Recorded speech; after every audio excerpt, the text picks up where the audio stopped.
Hi, students, let's get started with the subject Democratic Politics, Chapter 1. Power Sharing. Belgium and Sri Lanka. Belgium is a small country in Europe, smaller in area than the state of Haryana.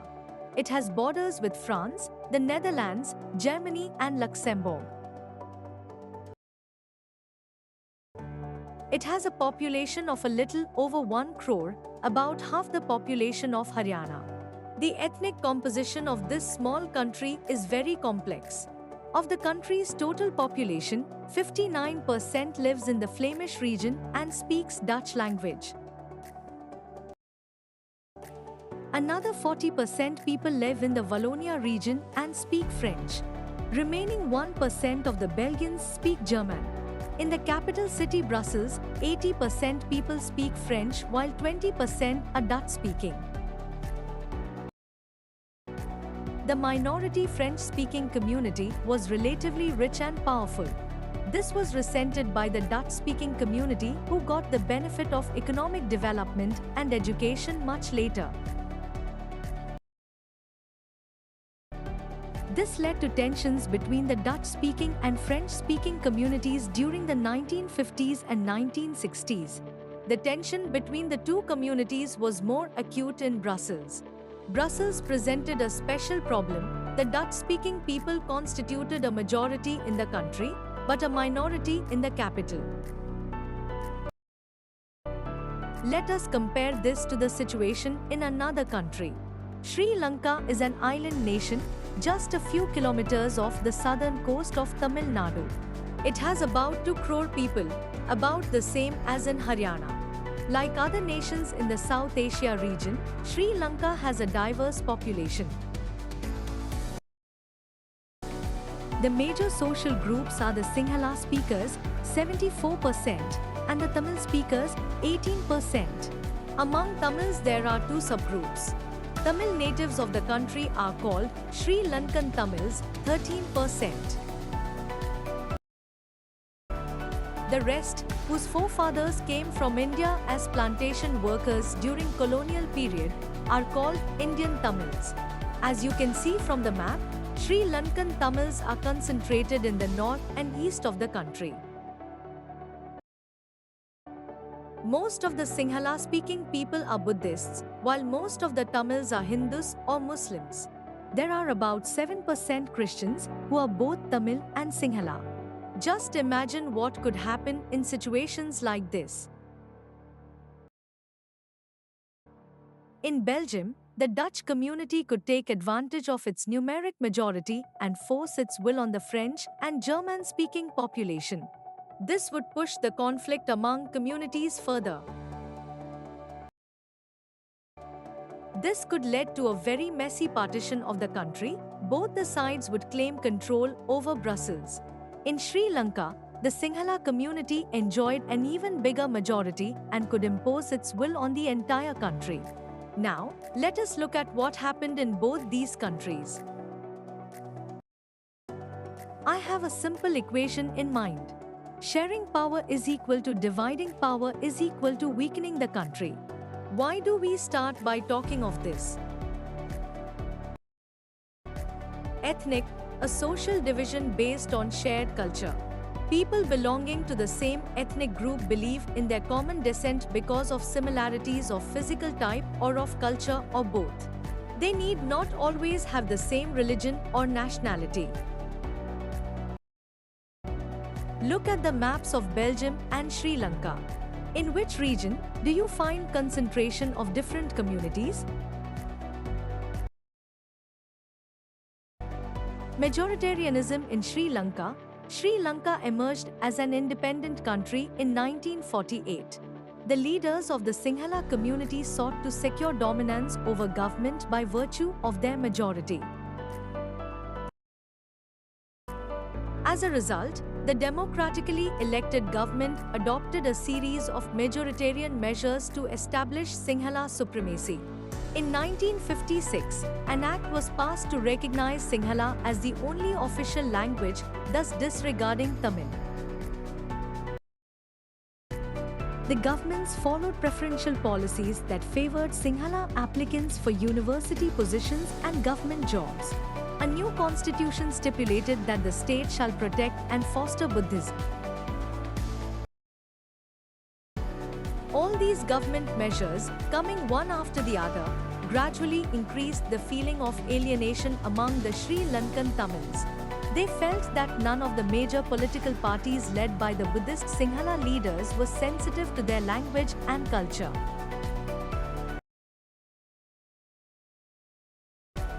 They felt that the constitution and government policies denied them equal political rights, discriminated against them in getting jobs and other opportunities, and ignored their interests. As a result, the relations between the Sinhala and Tamil communities strained over time.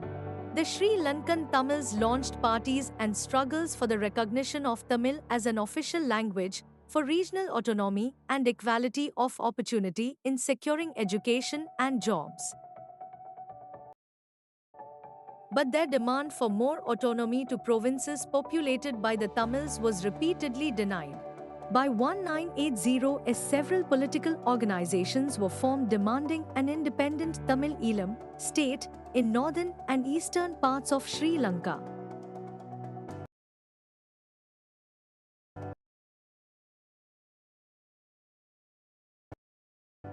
Many families were forced to leave the country as refugees and many more lost their livelihoods. The civil war has caused a terrible setback to the social, cultural and economic life of the country. It ended in 2009. To leave the country as refugees and many more lost their livelihoods. The civil war has caused a terrible setback to the social, cultural and economic life of the country. It ended in 2009. What's wrong if the majority community rules? If Sinhalas don't rule in Sri Lanka, where else will they rule? Accommodation in Belgium, the Belgian leaders took a different path. They recognized the existence of regional differences and cultural diversities. Between 1970 and 1993, they amended their constitution 4 times so as to work out an arrangement that would enable everyone to live together within the same country. The arrangement they worked out is different from any other country and is very innovative. Here are some of the elements of the Belgian model. 1. Constitution prescribes that the number of Dutch and French-speaking ministers shall be equal in the central government. Some special laws require the support of majority of members from each linguistic group. Thus, no single community can make decisions unilaterally. 2. Many powers of the central government have been given to state governments of the 2 regions of the country. The state governments are not subordinate to the central government. 3. Brussels has a separate government in which both the communities have equal representation. The French-speaking people accepted equal representation in Brussels because the Dutch-speaking community has accepted equal representation in the accepted equal representation in the central government. 4. Apart from the central and the state government, there is a third kind of government. This community government is elected by people belonging to one language community, Dutch, French and German speaking, no matter where they live. This government has the power regarding cultural, educational and language-related issues. You might find the Belgian model very complicated. It indeed is very complicated, even for people living in Belgium. But these arrangements have worked well so far. They help to avoid civic strife between the 2 major communities and a possible division of the country on linguistic lines. When many countries of Europe came together to form the European Union, Brussels was chosen as its headquarters. So you are saying that sharing of power makes us more powerful. Sounds odd. Let me think. What do we learn from these two stories of Belgium and Sri Lanka? Both are democracies. Yet, they dealt with the question of power sharing differently. In Belgium, the leaders have realized that the unity of the country is possible only by respecting the feelings and interests of different communities and regions. Such a realization resulted in mutually acceptable arrangements for sharing power. Sri Lanka shows us a contrasting example. It shows us that if a majority community wants to force its dominance over others and refuses to share power, it can undermine the unity of the country. Why power sharing is desirable? Thus, two different sets of reasons can be given in favor of power sharing. Firstly, power sharing is good because it helps to reduce the possibility of conflict between social groups. Since social conflict often leads to violence and political instability, power sharing is a good way to ensure the stability of political order.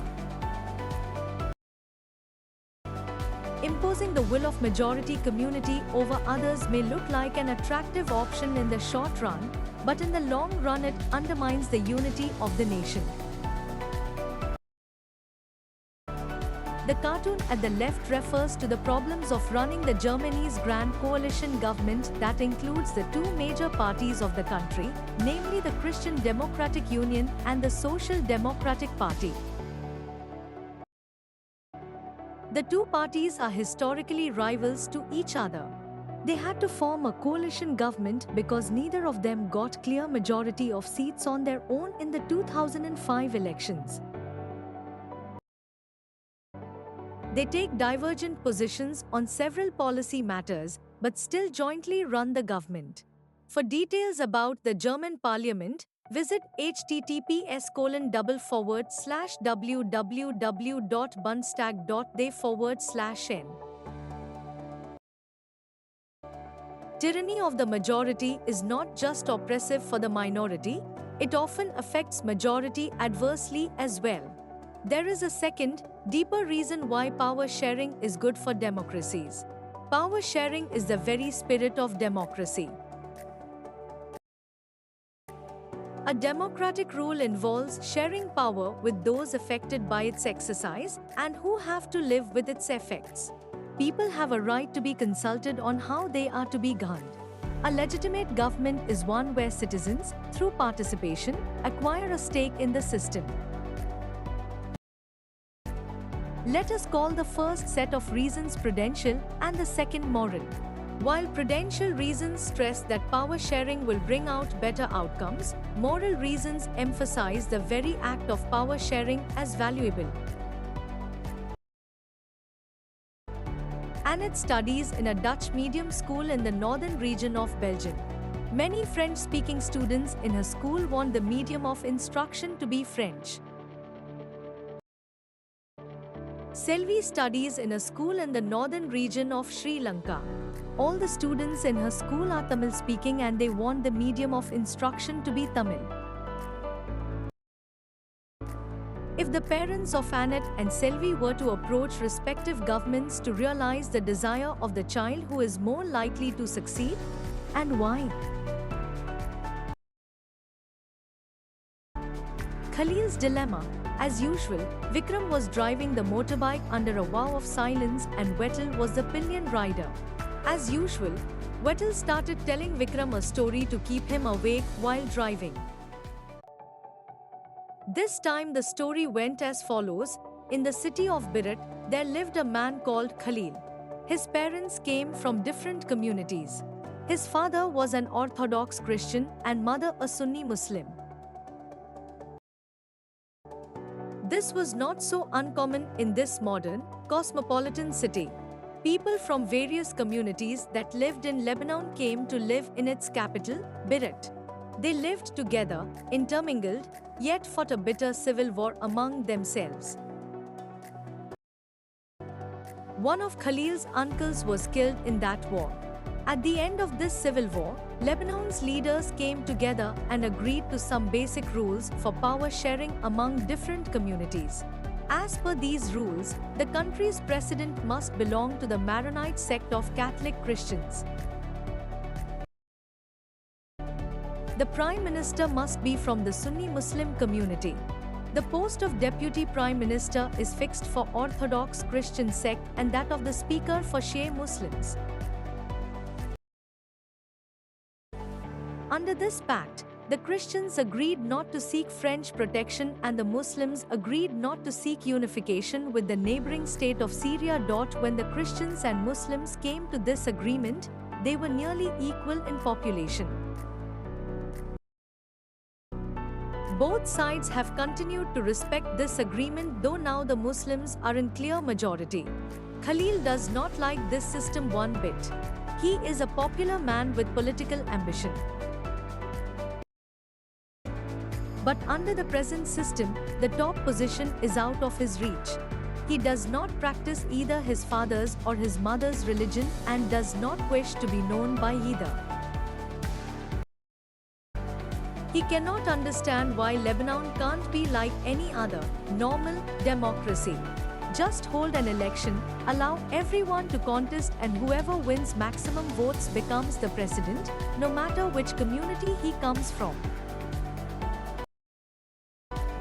Why can't we do that, like in other democracies of the world? He asks. His elders, who have seen the bloodshed of the civil war, tell him that the present system is the best guarantee for peace. The story was not finished, but they had reached the TV tower where they stopped every day. Vettel wrapped up quickly and posed his customary question to Vikram. If you had the power to rewrite the rules in Lebanon, what would you do? Would you adopt the regular rules followed everywhere, as Khalil suggests? Or stick to the old rules? Or do something else? Vettel did not forget to remind Vikram of their basic pact. If you have an answer in mind and yet do not speak up, your mobile will freeze, and so will you. Can you help poor Vikram in answering Vettel? Forms of power sharing. The idea of power sharing has emerged in opposition to the notions of undivided political power. For a long time, it was believed that all power of a government must reside in one person or group of persons located at one place. It was felt that if the power to decide is dispersed, it would not be possible to take quick decisions and to enforce them. But these notions have changed with the emergence of democracy. One basic principle of democracy is that people are the source of all political power. In a democracy, people rule themselves through institutions of self-government. In a good democratic government, due respect is given to diverse groups and views that exist in a society. Everyone has a voice in the shaping of public policies. Therefore, it follows that in a democracy, political power should be distributed among as many citizens as possible. In modern democracies, power-sharing arrangements can take many forms. Let us look at some of the most common arrangements that we have or will come across. Power is shared among different organs of government, such as the legislature, executive, and judiciary. Let us call this horizontal distribution of power because it allows different organs of government placed at the same level to exercise different powers. Such a separation ensures that none of the organs can exercise unlimited power. Each organ checks the others. This results in a balance of power among various institutions. Last year, we studied that in a democracy, even though ministers and government officials exercise power, they are responsible to the parliament or state assemblies.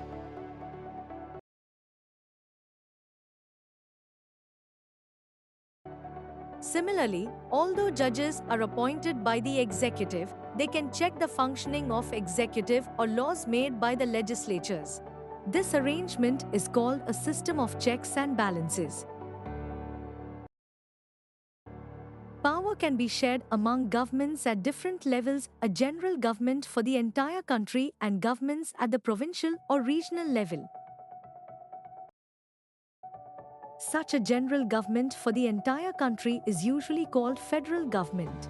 In India, we refer to it as the central or union government.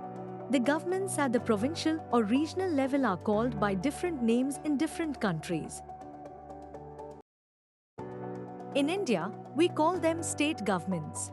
This system is not followed in all countries. There are many countries where there are no provincial or state governments. But in those countries like ours, where there are different levels of government, the constitution clearly lays down the powers of different levels of government. This is what they did in Belgium, but was refused in Sri Lanka.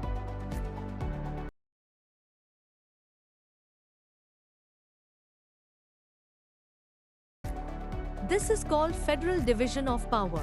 The same principle can be extended to levels of government lower than the state government, such as the municipality and panchayat. Let us call division of powers involving higher and lower levels of government vertical division of power. We shall study these at some length in the next chapter.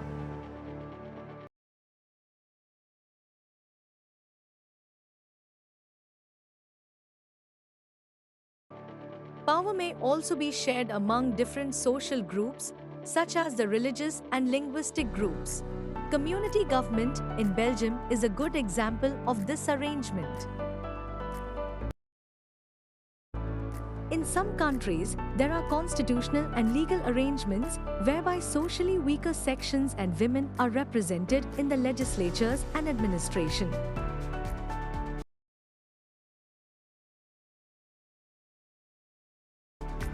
Last year, we studied the system of reserved constituencies in assemblies and the parliament of our country. This type of arrangement is meant to give space in the government and administration to diverse social groups who otherwise would feel alienated from the government. This method is used to give minority communities a fair share in power. In Unit 2, we shall look at various ways of accommodating social diversities. Power-sharing arrangements can also be seen in the way political parties, pressure groups and movements control or influence those in power. In a democracy, the citizens must have freedom to choose among various contenders for power. In contemporary democracies, this takes the form of competition among different parties. Such competition ensures that power does not remain in one hand. In the long run, power is shared among different political parties that represent different ideologies and social groups. Sometimes this kind of sharing can be direct, when two or more parties form an alliance to contest elections. If their alliance is elected, they form a coalition government and thus share power. In a democracy, we find interest groups such as those of traders, businessmen, industrialists, farmers and industrial workers. They also will have a share in governmental power, either through participation in governmental committees or bringing influence on the decision-making process. In Unit 3, we shall study the working of political parties. In my school, the class monitor changes every month. Is that what you call a power-sharing arrangement?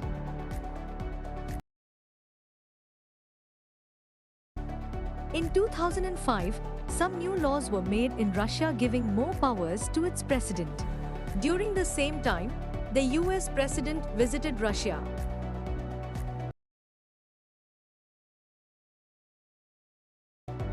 What, according to this cartoon, is the relationship between democracy and concentration of power?